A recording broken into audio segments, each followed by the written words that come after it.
welcome back everybody to Rock Movie Reviews. Jake and I are on our fourth film for the day, and this is where the DCU started to take a really big turn for the good, not for the bad. So let's get on with our review of Wonder Woman. I'm going, Mother. If you choose to leave, you may never return. Who will I be if I stay? Will come when you have to rise.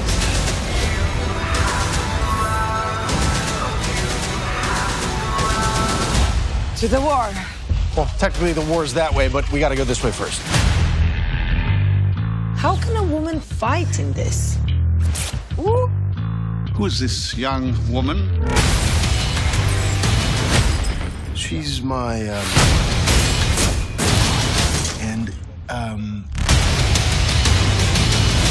Diana, Princess of the Prince, Diana Prince.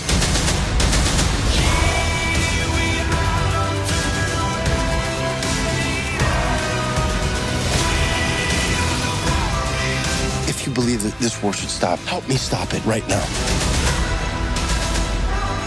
What are you? You will soon find out.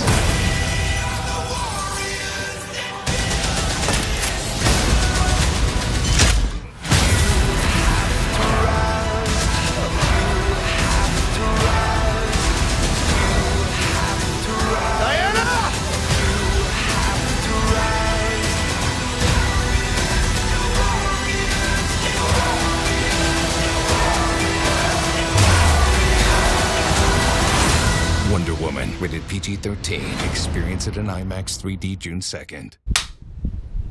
Okay, so this is an interesting one for me, because prior to this it had been Suicide Squad, it had been BVS, and it had been Man of Steel. And Suicide Squad was definitely my favorite of the three, but not like the best put together film. That would have been Man of Steel. Yeah. This is where the DCU really struck lightning, and it was, for the better. Yeah. Wonder Woman was great. It's a great film. It really is. It's the first really good DCU film that has a lot to do with Patty Jenkins directing. I love that a female director did Wonder Woman. Yeah. I don't think it would have been the same if a guy director had done it. I mean, I still think it would have been just as good. Yeah, but I just feel like some elements of it wouldn't have been as highlighted as much as they did, and it wouldn't have been as just cheer-worthy. Anyways, I saw Wonder Woman out in California when Mitch and I were out California and Nevada for 2 weeks, and I remember the experience. It was great. Saw it in this smaller theater in Mammoth Lakes, Nevada, and I really enjoyed this movie. I think I only saw it once in theaters because, again, we were out. But it was one of the best movies of that summer. Was it 2017? Yeah. Yeah. So I really enjoyed this movie. Did you see it opening weekend? I don't think opening weekend, but I do remember me and my mother seeing it at Smitty's, and both of us really liked it. Yeah. Yeah, this was the win that DCU needed, and after three films that they flopped critically wise. For critics, they didn't like any of the three. You and I were mixed on the three. Some we hated, some we really enjoyed. Yeah. So Wonder Woman was the one where a lot of people were finally like, oh, this is people were nervous because they needed Wonder Woman to be good, because while she was shoehorned into Batman v Superman, she was a really good element of that movie. She just needed to be given more to do. Oh, yeah. So, the plot of this movie, origin story, but it takes place after Batman v Superman. It shows Wonder Woman growing up, becoming... No, it takes place before. Before? Yeah. What am I saying? I'm sorry, before. It's a prequel. It takes place during, one of the World Wars. World War One. Yeah. Yeah, sorry. I couldn't remember. I don't know why I said it was a sequel. It's a prequel. It takes place during World War One. They did the same thing with the first Captain America. It's because it was released after BVS. Maybe that's why. Maybe that's why. Well, because Aquaman's technically a sequel to Justice League, so I get it mixed up. So it's a prequel. We see her grow up on Themyscira, beautiful island, by the way. Yeah. This movie has tons of color. I love it. This is when the DCU finally got the idea that, our films should be bright and colorful and just lively, Yeah. And And honestly, I can't say anything bad about the way this film looks. It is gorgeous. Yeah. It really is. Even when they're on the trenches, it's not boring looking. It's actually really awesome looking. Yeah. That whole scene where she walks out and the bullets are shot at her and she just like bounces them off of her like gauntlets. Yeah. That's when slow-mo actually works. One of my favorite superhero moments in the last decade is Wonder Woman walking onto No Man's Land. Oh my god, I got chills. I'm kind of getting chills right now. So I know, and it's 80 degrees. yes, it is. It's very hot here. So that's the plot in a nutshell. She has to basically, I don't want to give too much away for people who haven't seen it, but she has to stop the God of War Ares from implementing World War I to his benefit and basically not taking over the world, but destroying it, so to speak. You know, big villain plan, whatever.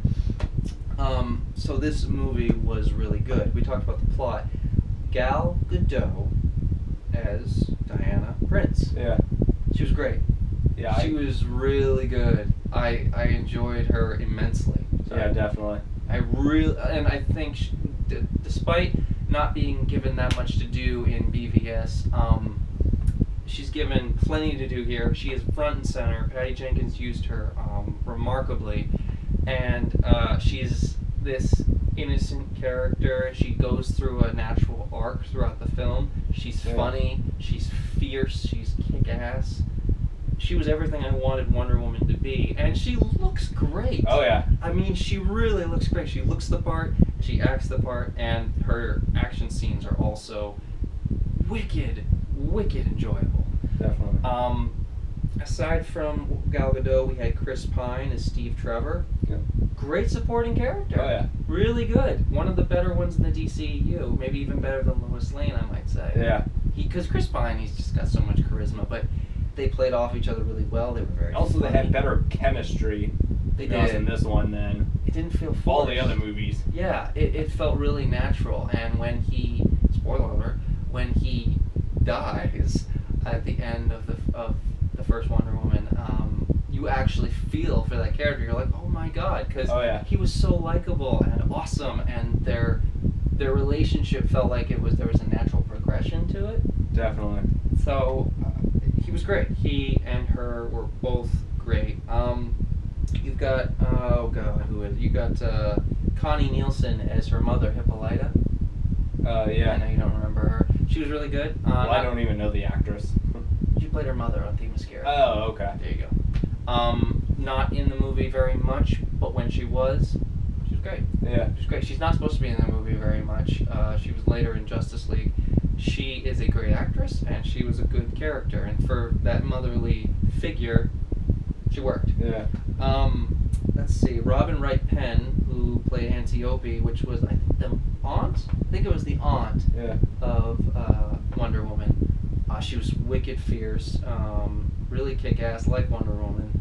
And the fact that they killed her, I know she's coming back, but the fact that they killed her, again, another character I'm excited to see more of. Yeah. Because she was just awesome. The flips and everything. That fight on the beach of Themyscira earlier on, that fight is awesome. I love it so much. And the realization that Diana sees the bullet kill one of her fellow warriors, and then she realizes like the danger. I just love that scene. Another chill-worthy moment. I'm trying to remember who else was in the film. There's not that big of a cast in this film as some of the other ones. Danny Houston plays one of the villains. I don't remember who Dr. Poison was played by, the woman with the half face. You remember her? Yeah. I don't. We'll put a little thing for her name. But I only saw the movie once again. Oh, but you enjoyed it this time, so it's just, this is something that you would actually revisit. Oh yeah. Yeah, I thought so. Danny Houston plays one of the villains. Well, one of the many villains. Then the woman with half the face. Insert name here. And then you had what's his name? Michael Thulis as the actual villain, Ares. His armor and the way he looked at the end of the movie was kind of stupid. Yeah.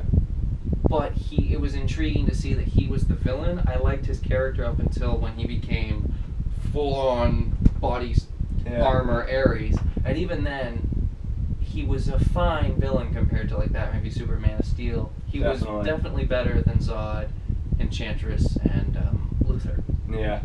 But not great, but still much better. I would say he was a good villain. I mean, I personally liked him as the villain, to be honest. I did, again, it was just the way he looked in the end with the armor. It looked kind of stupid. Yeah. It wasn't really that menacing. So it was like it was like putting Harry Potter in a bunch of armor and not covering his face to look badass, just kind of putting his glasses back on. It's just conflicting, you know what I mean? So yeah, he worked for me. We already kind of mentioned it, but the action and the cinematography are great. The movie looks awesome. Just from even the drab and dark London has this aesthetic about it that makes it work. Oh yeah. Even when the color palette is dark, the humor and the characters are so lively that I was like, that's fine. Yeah. Because they use it in a proper way. Themyscira is gorgeous. This is probably still one of the best looking DCEU films. Oh yeah. To date, Probably I think the best. So. I might argue that Aquaman was, but just aesthetic wise is what I'm saying. I know, we'll get to it. So the action, again, use of practical, but also CGI. The finale gets a little CGI heavy. However, the way they implemented it was not reminiscent of previous films. It felt more like its own thing. Yeah. And it wasn't like all these explosions, everything, and too much going on. It was Wonder Woman fighting Ares, and it just felt like two people fighting each other. Yeah. There was a lot of stuff happening around the two of them, but because it was only two characters we were following, I was fine. Yeah. I was fine with it. And then the music for Wonder Woman, that theme, the Wonder Woman theme, the like guitar theme, oh my god, I love it so much. Every time I hear it, it gives me chills. They used it perfectly in the scenes, in the actual movie itself. And the music in general of Wonder Woman, I noticed, because it wasn't just in the background, and I really enjoyed. I think the music is very strong as well. The music was composed by Rupert Gregson-Williams, who recently composed the Meg, and Marco and I talked about that. His score for that wasn't really present. It was more like just kind of in the background. Yeah. This movie, great score. Yeah. Really, really good score. So, enough talking about the film's aspects. We're just going to score this thing. Yep. You ready? Yep. I'm going to give Wonder Woman a 9 out of 10. It's still my #1 favorite DCEU film. Will it get surpassed? Maybe. But for right now, it's still my #1 favorite, and I love revisiting it. What say you? I will personally give it an 8 out of 10. 8 out of 10? I really liked this movie. So we both really enjoyed it, one a little bit more than the other, Yeah. but this was definitely the DCEU getting back on track. Oh yeah. And really getting the win that they needed. This was the first certified fresh film they got. Yeah. So from going from like 50s and 30s and even some 20s to a 90, Oh yeah. huge improvement, big jump. And this was one of the best movies of summer 2017. And I'm just so glad that we got a Wonder Woman movie that so many people could cheer for and just be really excited about. Yeah, definitely. And the first female-led superhero movie that was really good. I'm excluding Elektra and Catwoman. Those are terrible. Yeah. It just wasn't the first overall. No, but it was the first, like... I know a lot of people like to say that. Yeah. But that's because the previous ones were nothing special. They were bad. I mean, I haven't seen them. Don't. It's part of the Daredevil, and it's part of that early 2000s superhero movies, like with Ghost Rider, with Nicholas. Not good. Okay. Just not good. Take my word for it, all right? Okay. So 9 out of 10 from me, 8 out of 10 from you. Yep. We both love Wonder Woman, and that is that.